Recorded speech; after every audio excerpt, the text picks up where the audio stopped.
Hey everyone, welcome to my Orange. Really? Yeah. Orange 2013 Dart. And we're going to be doing a timing belt. So this car has 180,000 kilometers on it, 185,000. Here's why we're doing the belt. See if you can see that. Yeah, it's a good thing I check things out before I actually drive something too much. That belt's not far from failing. And I'll explain why I have this car, and it is mine. Ed, this is not the car I ordered. So let's get into it. You could try to play, but you're never gonna beat me. Look the other way, what I'm doing ain't easy. Bloody hands stained from the people who deceive me. Muddy hands break through the chains, go free me. Some of you might be going, Mongrels, what the heck are you doing with this? Well, it's a bit of a story, but essentially what happened is I hit a deer with my Dodge Charger, which was my daily commuter vehicle. And like all you, or most of you, I still have to go to work. I still have to come back and forth. It's a 1 hour drive each way, at least. So I needed something besides my truck or classic car. Winter is coming. I do live in Canada. This has the 1.4 turbo and the 6-speed manual, which should get really good mileage. This is road hard, put away wet, and there's a few things that we got to fix up on this. I'm just going through it, making sure all the common maintenance stuff has been done. Obviously, it hasn't been by judging by that timing belt. I'm a little upset about my Charger. I might fix it, might sell it, don't know yet. It's just cosmetic, none of the mechanical will get damaged, but it's still going to take a bit to repair that. So in the meantime, I needed something to drive. Here it is. First thing we did, just to check it, is there's a 10 mil bolt that goes in right here. Pop that out, that's what let us pull this back and look at the belt. So it's not even that complicated. Of course, you gotta get this vanity cover off, or whatever you want to call it. I'm just gonna remove some of this stuff. Obviously, this isn't completely factory anymore, but it should be fairly similar to what you're gonna be doing. Now we've got the car up on jacks because we're going to have to get a jack under there and support the weight of the engine. We've got to take this mount off in order to get this front timing cover off.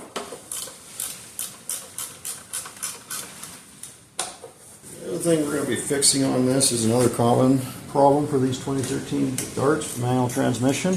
That's the reverse lockout. I also did order the special tool kit. You say you can do it without it, but it looks like it might be easier just to get the kit in. It's only about 50-60 bucks Canadian off of Amazon. A couple different versions of it, different prices, but we'll see if it helps.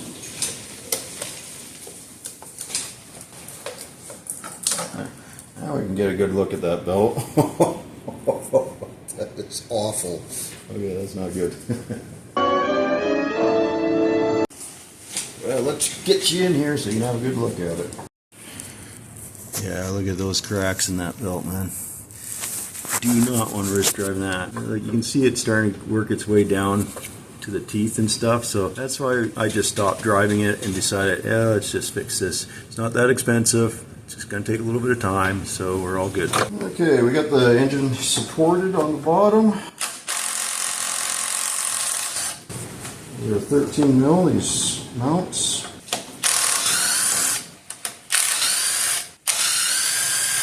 You've seen the engine shift a little bit there. That's fine. I think we're going to take this big mount off the frame. Make things a little easier.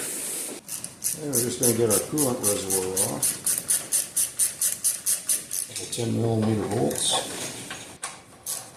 Put that to the side. And let's get our big mount over here.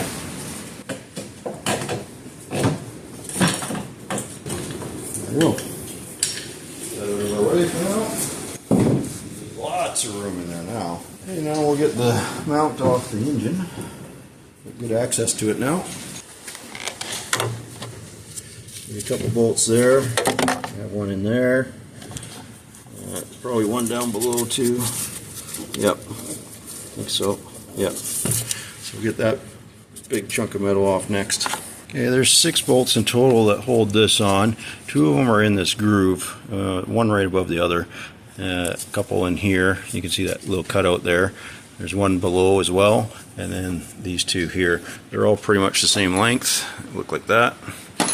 That'll get that mount off. Just get those out. Set that aside. Just lift this cover up. Wiring harness that goes through it, so we've got to kind of clean that out. That's got most of it now. Okay, pull the timing cover off. That's it. We've got full access. Next, we'll get the accessory belt off. Okay, there is a little nut. I don't know if we can see that very well.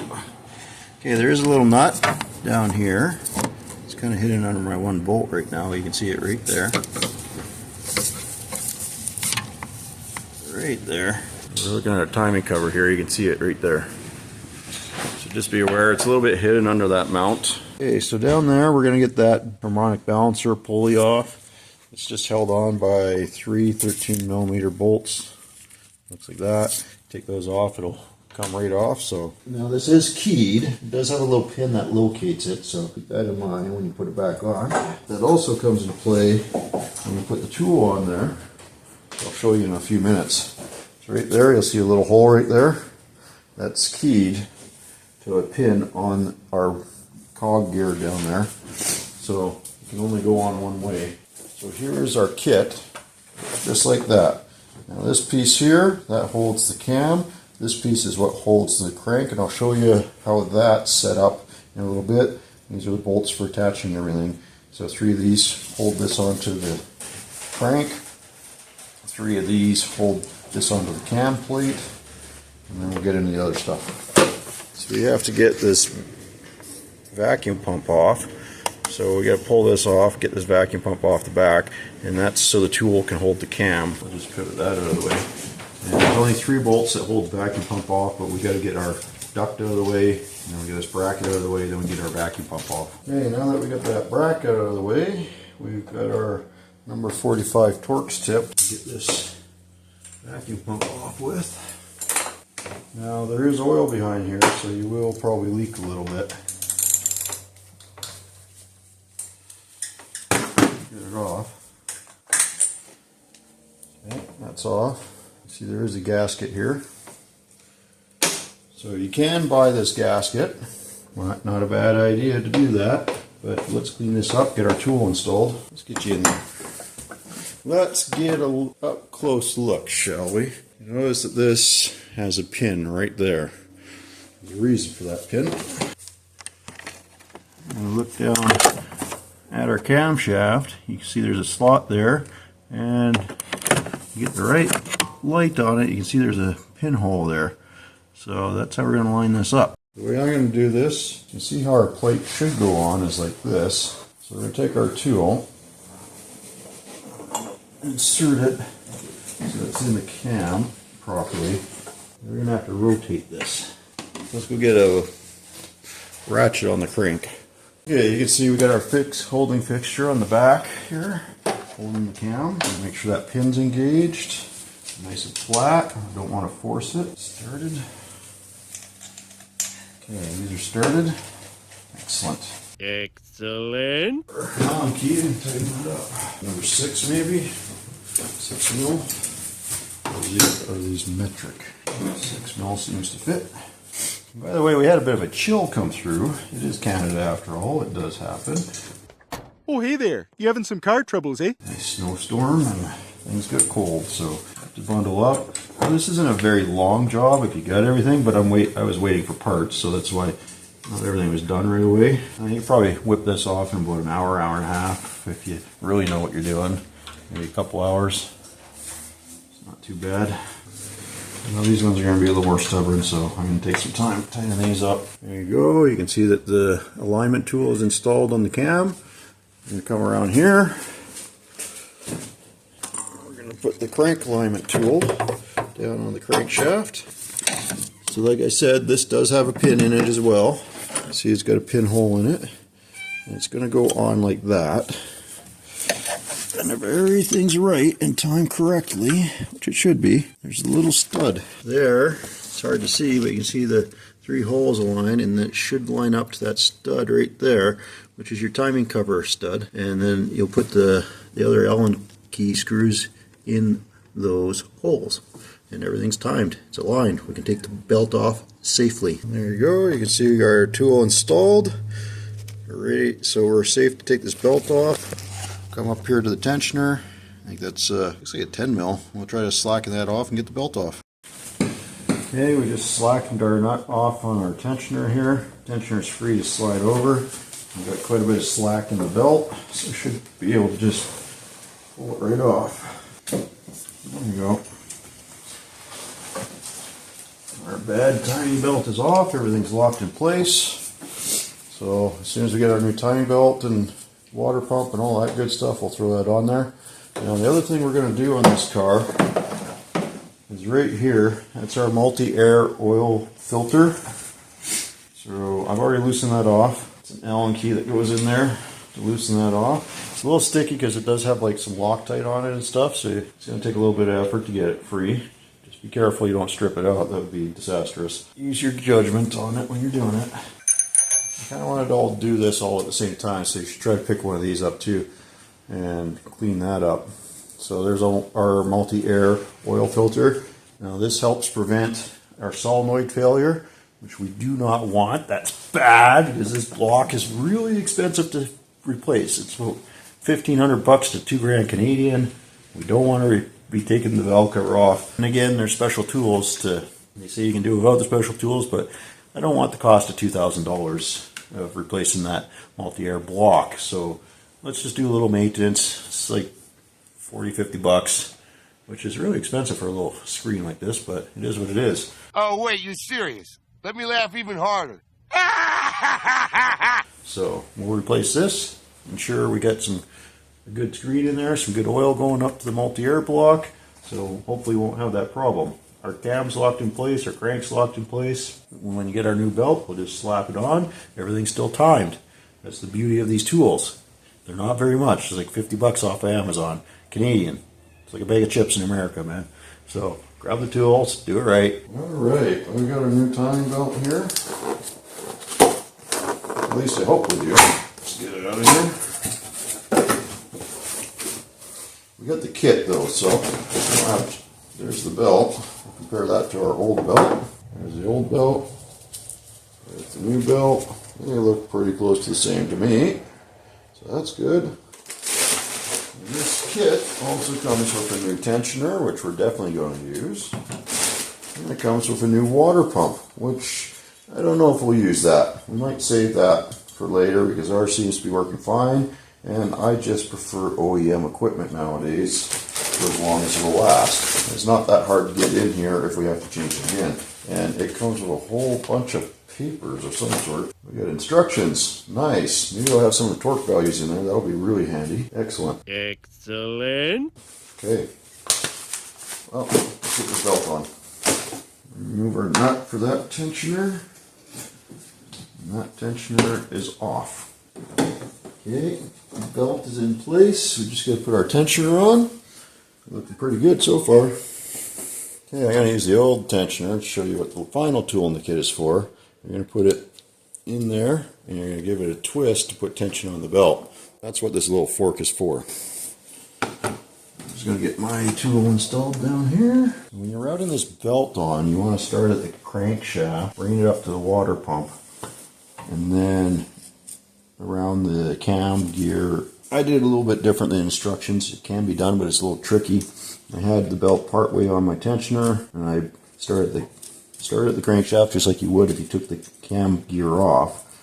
Then you come up to the water pump, and then with it part way on the tensioner, you start working it onto this cam gear, making sure that all the slack is taken to that back side. You gotta be very careful doing it that way, but it will guide itself on there. You might have to give it a little help. Just kind of work it on a little bit. And now we're going to tension up this tensioner using our little tool here. According to the instructions, we want it so that when we put this on, there's a whole window down there. We want that kind of centered up in the window, and we're going to torque that nut to 21 foot-pounds. We're going to take everything off, rotate this through a couple turns, and make sure that stays centered. Otherwise, we'll have to redo the tensioner. Okay, you see those two marks right there? That's how you can tell your tensioner's lined up and you've got it at the right tension.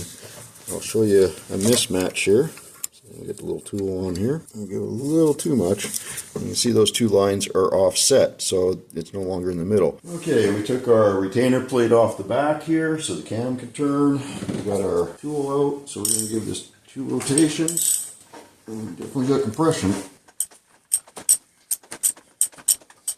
That should be at least 2. And we're going to double check our tensioner, and it is not centered anymore.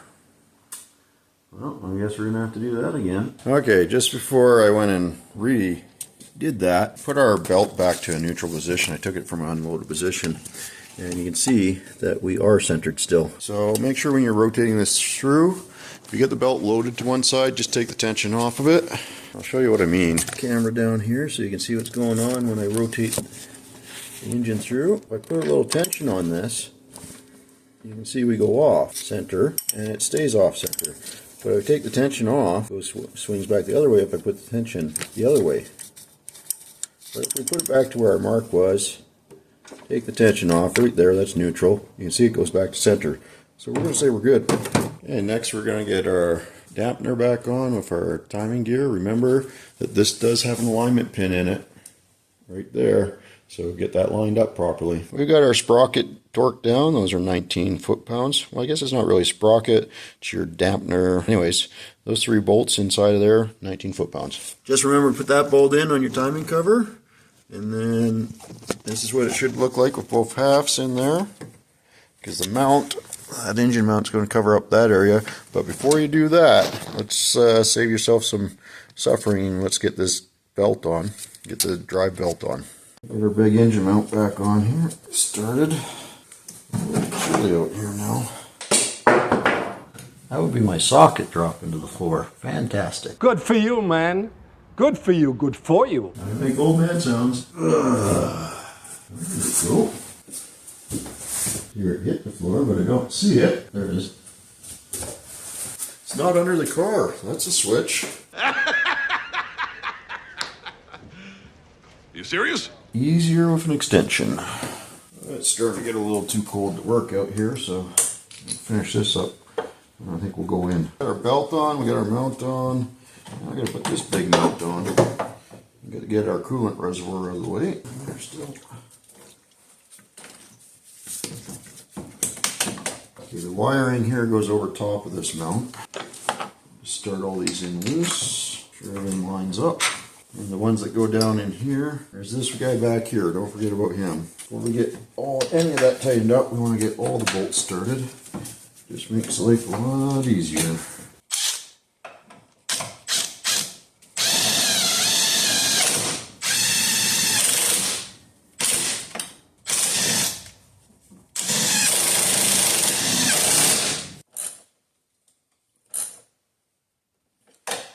Okay.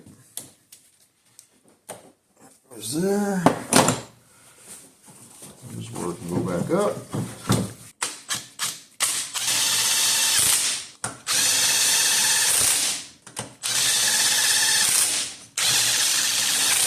I should have been using the power tools earlier.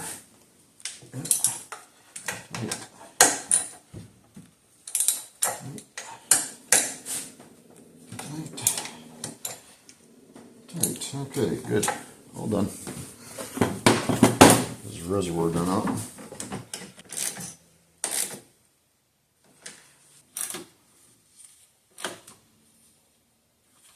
This guy back on. We got your wiring harness down here. I'm just gonna put him back in place. Now we're getting our vacuum pump back on. Make sure you line up that cam gear. You can give it a twist and stuff if you need to line up the arms afterwards, but that cam gear is important, so make sure you do that. That's going in nice, very good. We got our torque spit, tighten that up.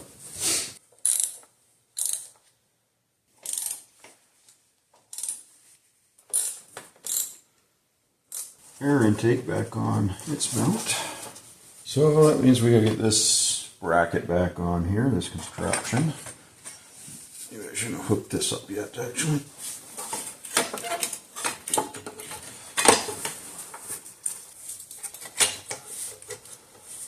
Oh, get that little nut that goes on here.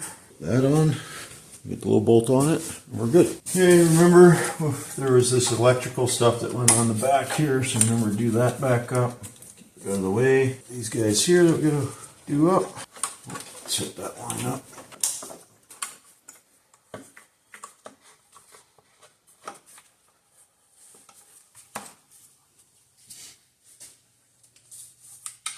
This one's being kind of a pain to start. Oh, I think we got it. Excellent. Excellent. Excellent. Well, at least it went all the way down.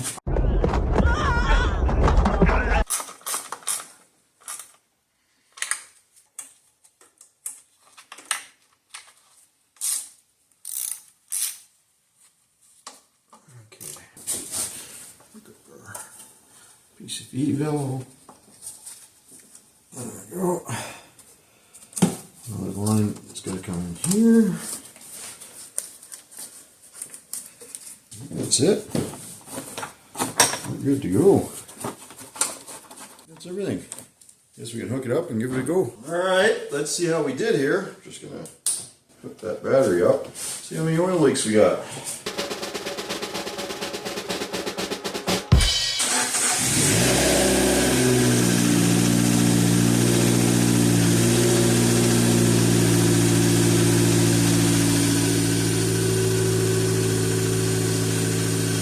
That sounds pretty good.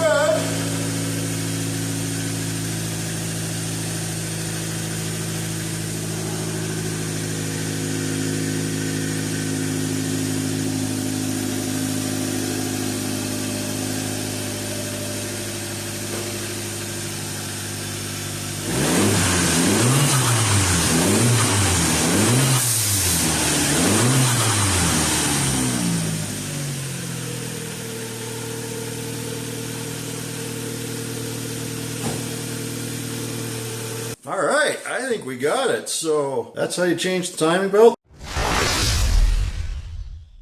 Okay, now as far as the console goes, I didn't record the removal, but I'm expressing my sorrow. I am going to record the install, and the removal is just the reverse of the install. So Get lost. I'll point out any key differences. Don't quit your day job, but you're awful at that too. Okay, let's talk about this little reverse lockout cable, which attaches right down here.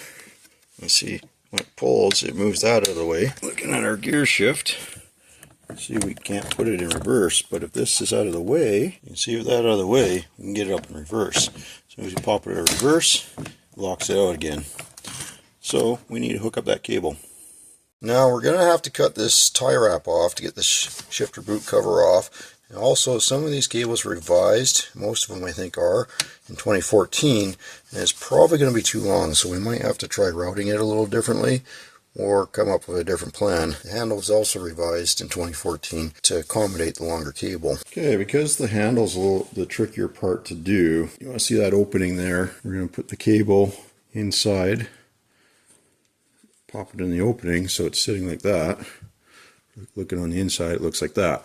And then we're going to feed it into the gear shift. Now that we got that fed in there, we're going to slide our shifter knob back over top here, kind of wiggle it in, and that's going to sit in that groove right there. And on the bottom here, what's going to keep this working is we're going to put that plastic right there. Portion of the bottom here, we're going to slide that in where it's supposed to go, just like that. We're going to pivot that up, hook it in like that, kind of route it like that. Now, if we lift that, we still unlock our gear shift and get it in reverse. Get it out of reverse and it still locks. So everything's working how it should. I won! I won! Ah! So where we're looking is right here. See if we can lift the knob. Everything's doing what it's supposed to be doing. So we're good. Okay, we're going to put our tie wrap back on the boot. The clamps! Right? Take a razor blade, we can get those a lot cleaner, but that should be good. I'll get this old cable out of here that someone tightened that down on, so I'll take care of that. Okay, we can put our shifter back together. It is keyed, so it only goes on one way. 10 millimeter here. Okay, I'm just going to snap our cap back on. That looks good. There. By the way, to get this cap off, you just slip a tool in there, pry up a bit. Sure, make me look like a liar. He's a big fat phony! Okay, I think I know whose kid that is. There you go. That's how that comes off. There's 3 grooves in the top. Line up 3 grooves in the cap. And you should be fine. When you do this, the e-brake has to be pulled up pretty hard so that you can slide the console out of its position. You're going to have to take a couple bolts out from this lower trim panel. So there's a clip here, there's a couple bolts down here, then you'll be able to get at a screw right here, which will get the console out. And those are 2 tricky parts. So let's get this in. A bunch of connections and stuff we got to watch out for too, but we'll cover those as we go. Okay, make sure your car is chocked, because we're going to probably move the gear shifter around. We don't want that causing a problem. So when you pull this off, tilt the back up, and you'll be able to pull it out. Okay. The front of the console here, here's the connector. That's going to plug in there. There's this guy here. He's going to plug into there. And then that guy is going to go up in there. We're going to move our console up into place here. We've got our connectors. Got 2 alignment pins here. We're going to have some screws that go in there. This will just snap in here. But before we do that, I'm going to want to put this back in. This shifter boot, it just snaps in. When you pop it out, you just use a plastic tool like that, pry up on it. This connector comes through here. This connector goes here. So this white connector, that plugs into your cigarette port, your power port, whatever you want to call it. And the larger connector plugs into your heater controls. And we got these little black screws that we put up in here. And these guys, these go at the back. Now you don't have to take the seats out to get the console out, but it's just easier. So these go right in here. These are just a 10 mil. There are a couple of little covers that go on those. We'll see if we can find them. Found our little cover here. That's for this side, maybe not.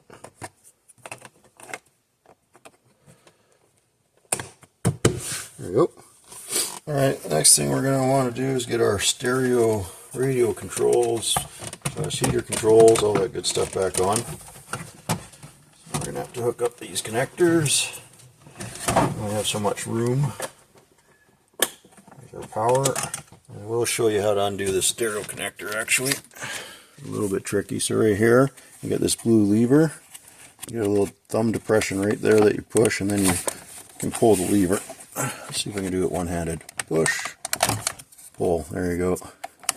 You gotta make sure you press that right there first.